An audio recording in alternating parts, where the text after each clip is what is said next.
As a pharmacist, here are some things that I heard when parents call in and say, my child has a fever, how can I help manage this? I'm Lydia, I'm Mom's Healthcare Navigator. Send this to another mom so that they can confidently navigate healthcare as well. So one of them was, should I give them more towels and blankets and just make sure that they're really warm so that they can break the sweat? No, we do not want them to break a sweat. The whole point of a fever is that the body is already heated, so we don't want to add more layers and make it worse for them, because that can sometimes lead to dehydration and be very uncomfortable for the child.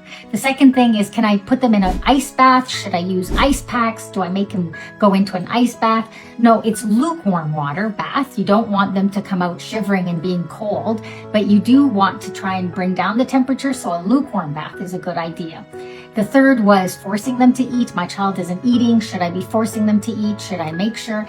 The one thing that we do recommend is hydration. So clear broths, sometimes things like Jello. I know that there's the sugar part to it, so that's not something you want to do, but just that cooling effect from eating something cold. And most kids like the Jello, popsicle, that kind of thing. I know that's more on the treat side, but in this particular situation, when they're not eating, some of that fluid and that, substance is better than nothing. And then, of course, just, your plain electrolyte drinks. That's where you want to speak to the pharmacist to make sure it's age appropriate and watch for those, that they don't have any food coloring or dyes in them.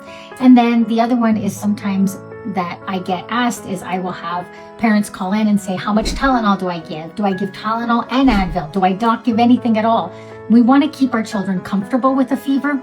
Oftentimes, especially when they go into emergency or if they're going to see the doctor, oftentimes that's when you'd want to give it before, because they're going to be poked and prodded, and if they don't feel well and their fever's high, it just makes things worse. So oftentimes when a child does go into the hospital, you'll notice that the first thing they do in emergency, if it's a high fever, is they'll give them something to reduce that fever pain.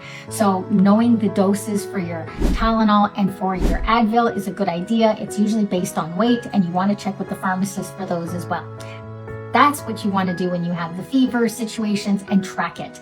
Any fevers greater than 5 days, you need to seek medical attention. Track the fevers, see what happens. Follow for more safety tips. Until next time, take care.